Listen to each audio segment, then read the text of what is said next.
Hey makers, Mel here. Today I have the wonderful opportunity to chat with a member of our community, Alan from Earthglow Candles. Alan is an amazing candle maker and soap maker, and he just has such an interesting brand that is all about quality and supporting the earth and giving back to the community. And he has an affinity for fragrance. So today we are going to be talking all about fragrance throw, how to increase your fragrance throw, and some of the quality things that we look for when purchasing fragrances for candles or soaps. So Alan, super excited to have you. Welcome to the channel. And I would love for you to talk a little bit about your experience with fragrance throw. I know you've been making candles for a long time. And what are some of the things you look for when you are picking a fragrance for your candle line?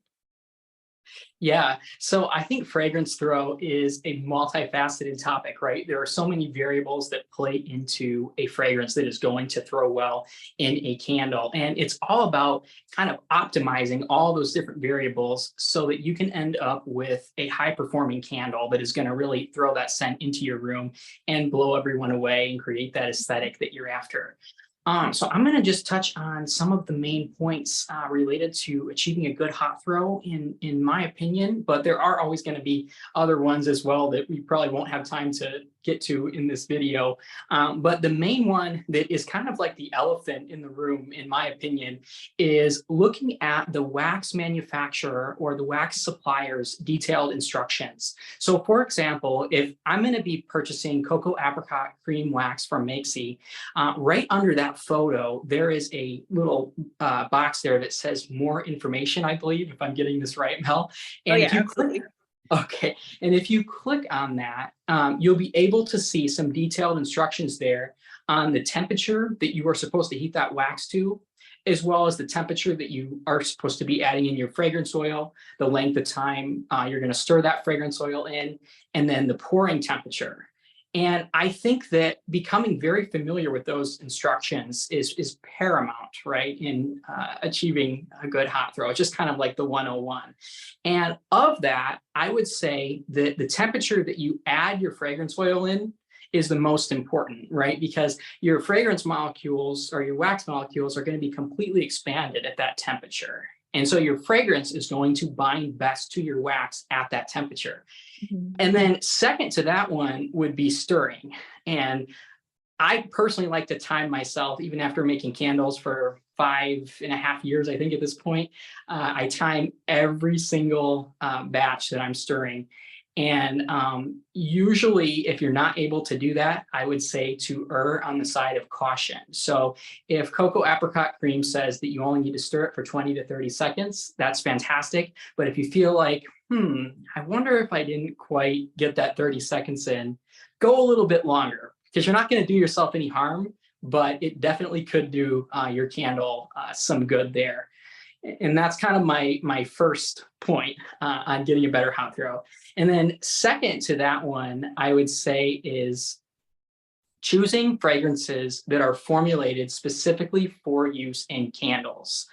And this one is kind of also self-evident probably to a lot of you, right?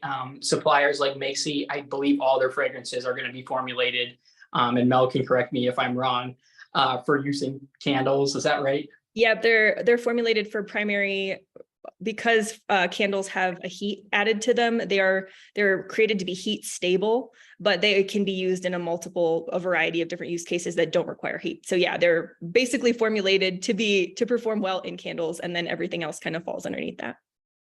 Yeah, and if you're working with soy especially, I would look for fragrances that reviewers are talking about have a really good hot throw, or that suppliers are talking about have a really good hot throw with soy in particular.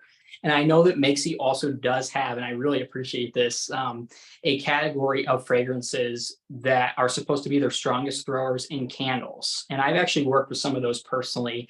I think the infused yarrow buds in guaiac, now called dewy chamomile buds or something like that, if I'm getting this right. Yep, I believe that's the new name. Yeah, that one is one that I personally worked with from that category. And I can tell you that just making an 8-ounce candle with a 3-inch diameter easily filled an open area of my house. And I work with 20% beeswax in my own formula. So that already is going to suppress a lot of that fragrance. And I'm only using 10%. So suppliers that offer that, where they're talking specifically about soy performance or fragrances that are going to offer the best hot throw, that's a really good starting place as well, I would say, for getting a good fragrance throw. And then next up, I would talk about wicking. And I know that this one, for all of you watching, this is going to be kind of like the death of you, right, as a candle maker. No, I'm just kidding. But it drives a lot of us absolutely crazy to get the perfect wick. Or I don't think there's a such thing as the perfect wick, but to get the ideal wick. So that I'm talking the wick series, as well as wick size for your candle. And you can have a candle sometimes that looks aesthetically beautiful burning, but say you're dealing with a very viscous natural wax like soy, and that candle may have little to no scent throw, even though it's not tunneling and it's looking aesthetically beautiful.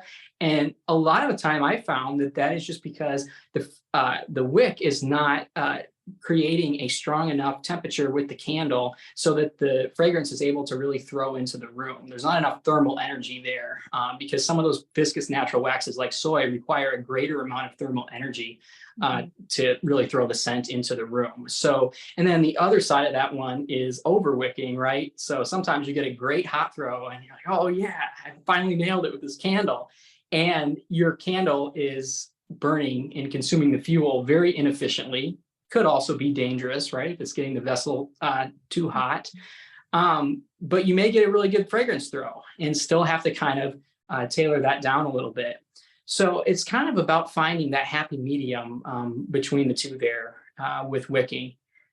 Yeah, absolutely. I would totally agree with you, Alan. And I would also add too, with the soy specifically, soy is a really interesting one because scientifically, it doesn't really hold fragrance as well as other more porous wax types. And so you're really onto something in terms of the soy, of finding fragrances that actually have been tested to perform well with soy specifically, or doing your own testing. Obviously, that's the best way to get the most data because everything will kind of behave differently based on your own recipe. But we have found that adding a little bit of paraffin to soy wax blends, that's why our virgin cocoa cream is coconut, soy, and palm, I believe. Or sorry, coconut, coconut, soy, and a little bit of paraffin. And that helps to retain the fragrance inside of that wax blend specifically. The other thing I would also add to that, Alan, you covered so many good tips. The other thing I would add is making sure that your fragrance throw is within the limits of your candle, and that if you're not getting a good throw, you could try increasing your fragrance load slightly. We always recommend between about 8 and 12% fragrance load. I wouldn't go over that unless your wax blend, as coming back to the instructions, unless your wax blend says that you can use over that. But in candle making, the National Candle Association rule of thumb is between 8 and 12% fragrance load. And so that helps. The stirring thing is huge. And then additionally, I would add flash points, another elephant in the room. The flash points are a hot debated topic in the candle making community. And we here at Makesy scientifically look at what flash point does, and what that is that's the maximum temperature at which your fragrance will ignite. And flash. So essentially think of that as like the fragrance combusts at that particular point. And so when you're using it in candle making, the same thing holds true. You've got a flame, right? And the flame essentially creates a flash of sorts. And so you want to make sure that you are not only being mindful of your wick not burning too hot, where it's going to flash the fragrance off and denature it as it's burning, but you also want to make sure that you are mixing and pouring your fragrance at the appropriate mix and pour temperature underneath the fragrance's flash point. And so the flash point will always be noted on the bottle at Makesy. And so you can always check if you're like, maybe my throw isn't going as well. Did I pour it a little bit too hot? Maybe my wax says I can pour it at this max temp, but my fragrance falls like somewhere underneath that max temp. So maybe I just need to adjust it slightly. And again, doing your own testing is the best way to find that out. So those are my recommendations. And Alan, you totally hit the nail on the head with all of those. It's great.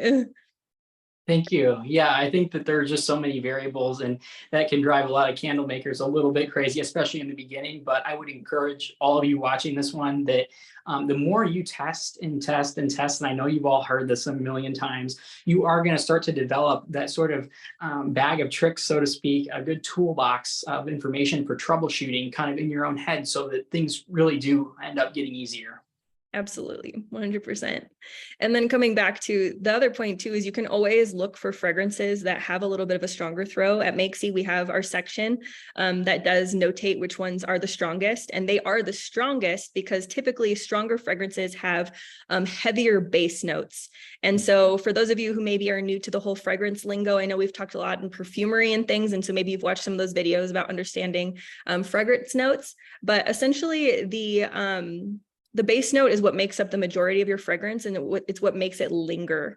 So you want to have a fragrance that has a really robust, lasting impact. And so a lot of them will be gourmand. So they'll be like food related fragrances throw often really well, chocolate, woody, really heavy base notes. And we find that as you go up in the note categories, or the fragrance families rather, when you get into citrus and spa-like fragrances, the top notes of those are very, very fleeting. So a lot of times you don't get as much lasting impact with them. So you may need to increase your fragrance load a little bit. You may need to do some things to make that throw a little bit stronger. Yeah, and that's pretty much what I had in my notes as well on that one, too, the base notes. And this really parallels in perfumery as well, right? You'll even see perfumers using Australian sandalwood, just lots of different essential oil base notes. Even big companies will do this in perfumes to anchor and to provide that sort of natural fixative so that the fragrance lasts longer. And in the candle industry, that translates a lot of the times into getting a better hot throw. And we are just kind of speaking generally, right? Everything is going to depend on your wax, the wick that you're using. There's a lot of different variables that are going to be interplaying with each other. But definitely in general, fragrances that are those kind of gourmands, like Mel was saying, especially ones that have a lot of cinnamon content, I find personally, the spices or cinnamon-like spices can just really kind of anchor and embrace those middle and top notes and kind of help to keep them in there a little bit longer. And I find that florals, if they are well anchored, also can be some phenomenal throwers in general. Yeah, that's wonderful, Alan. That's wonderful feedback. I love it. That's great. So coming back to fragrances and everything, I know that you've worked with a few different Makesy fragrances. What are some of your favorite Makesy fragrances? I know you mentioned the chamomile, the dewy chamomile bud one, that used to be the other name, but are there a few others that you would say that you found really throw really well that some of our audience may benefit from knowing?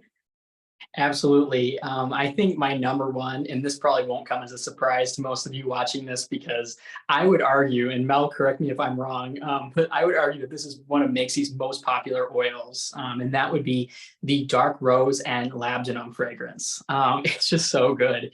And it's not like your grandma's type of a perfume sort of rose at all. This is like an inspired take on what I would say a Bulgarian rose essential oil, but just it's such an artistic representation, and that's exactly what I'm looking for in fragrances. This oil I originally tried in wax melts just at 10%, and I was using my beeswax soy cocoa creme custom wax blend that has 20% beeswax, which again really kind of mitigates that scent throw. But this particular oil with just 2 wax melts, and these are from the 2.5-ounce clamshells, filled within 30 minutes an open area of my house, which I would say is pretty impressive in terms of the hot throw. Yeah, that's wonderful. Yeah. Oh, go ahead. Oh, I was just kidding. That's amazing. Like, it's great feedback. Yeah, and I also have used that one in body butters as well. I blended it with some rose geranium essential oil and lavender 4042 essential oil, just mostly that fragrance, but just with a little bit of essential oils, and it's fabulous. And then I would also say this one is a close second for me. And for any of you watching this, you're going to know that I give these types of fragrances a very hard time in general on my channel. And that is the kind of campfire category fragrances, right? So what I more or less will say is that they tend to smell like smoke in your hair after you have been at a campfire rather than a campfire itself. And the harvested sumac and campfire fragrance by Makesy is the one exception to that I've found so far. And to me, it smells like a spot on campfire type of a fragrance, but it's more inspired than just kind of the fire element and the sort of smoked oud type of component. You also get the harvested sumac, right? So it's sort of sweet, but it's also kind of earthy, and it's kind of a little bit sensual. And that particular oil I started with as well in wax melts, and then it was a really good thrower like that. I did find that it was a little bit less strong than the dark rose and labdanum, but again, that one was just insane. So, but this one definitely will do well for you in wax melts. In my applications, at least it did. And then I also use it in body butters. And I will say a lot of these oils that I'm mentioning, I find that my customers, even the ones with really sensitive skin, will not complain about whatsoever in body butters. And usually I can't get away with fragrance oils really at all in body butters. But the Makesy oils that I've tried so far, I've not had any complaints about using those, even up to like 2.5% strength if the IFRA certificate, for that category complies. Just they're very, very gentle oils, I find, for that.